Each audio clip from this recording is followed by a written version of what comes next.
રાજકોટમાં જયેશ રાદડિયા દ્વારા સમૂહ લગ્નમાં આપવામાં આવેલા નિવેદનનો મામલો પાટીદાર અગ્રણી પરસોત્તમ પીપળિયા દ્વારા આપવામાં આવ્યું નિવેદન. તાજેતરમાં એક મંચ ઉપરથી જયેશભાઈ રાદડિયાએ જે પ્રવચન કરે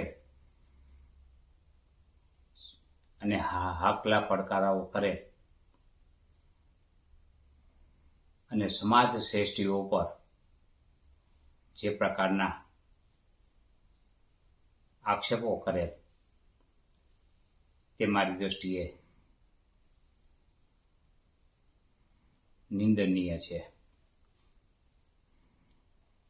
એક રાજકારણી તરીકે, એક રાજકીય હસ્તી તરીકે અને જેમના પિતાશ્રીનું એક મોટું નામ છે રાજકીય હસ્તી તરીકે અને સમાજની જે ઘણી સેવા કરી છે તેના પુત્ર તરીકે પણ જ્યારે જ્યારે મંચ મળે ત્યારે એ મંચ ઉપરથી આવા હાકલા પડકારાઓ કરવા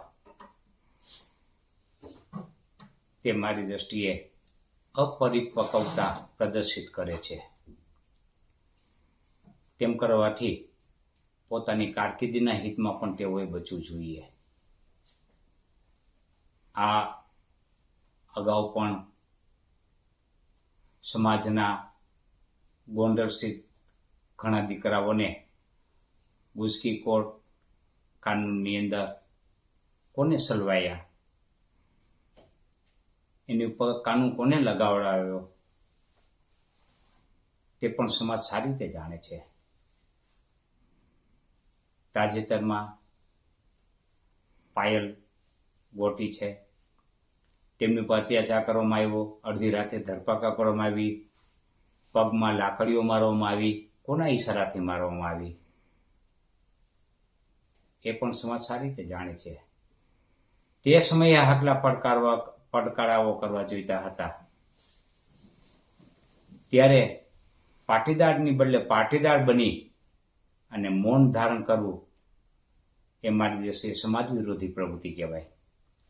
ત્યારે એને સમાજને અગ્રસ્થાને રાખવો જોઈતો હતો અને આવી પ્રવૃત્તિ જે થઈ છે તેની નિંદા કરવી જોઈતી હતી. તેને બદલે મંચ ઉપરથી સ્વાગત કરવામાં આવે એ તો સમાજનું પણ ઘોર અપમાન છે. આમ કરવું બચવું જોઈતું હતું. સમાજ થકી રાજકીય અસ્તિત્વ હોય છે. તમારા રાજકીય અસ્તિત્વથી સમાજ ક્યારેય હોતો નથી એ પણ યાદ રાખવું જોઈએ. સત્તાના મદમાં અને સત્તાના જોરે જે કોઈ પેનિક ફેલાવવામાં આવે એટલે કે ભય ફેલાવવામાં આવે અને સમાજના દીકરાઓ પર ખોટી ફરિયાદો કરવામાં આવે ત્યારે પણ ચૂપ બેસવું તે પણ મારી દ્રષ્ટિએ સમાજ સેવા કરી ન ગણાય. સાચી સમાજ સેવાઓ આવી છે. સમાજ છે એ ક્યારેક કોઈનાથી ફાટી મળતો હોતો નથી. એટલે સમાજ શ્રેષ્ઠીઓ વિરુદ્ધ જે કાંઈ મભમ પ્રકારના નિવેદનો કરવા એ અયોગ્ય કહેવાય અને આવા નિવેદનથી બચવું જોઈએ. એમને કોઈ પણ વ્યક્તિ સાથે મનભેદ હોય તમે ખુલ્લામાં ચર્ચા કરો, તમે નામજોગ કરો, તમે અનેક ઉપર નિશાન થાય એ રીતે તમે મભમ પ્રકારની વાત કરી અને સમાજ શ્રેષ્ઠીઓને બદનામ કરવાનું જે વૈંતૃક કરી રહ્યા છો તે મારી દ્રષ્ટિએ નિંદનીય છે અને આવી વંતૃકથી બચવું જોઈએ.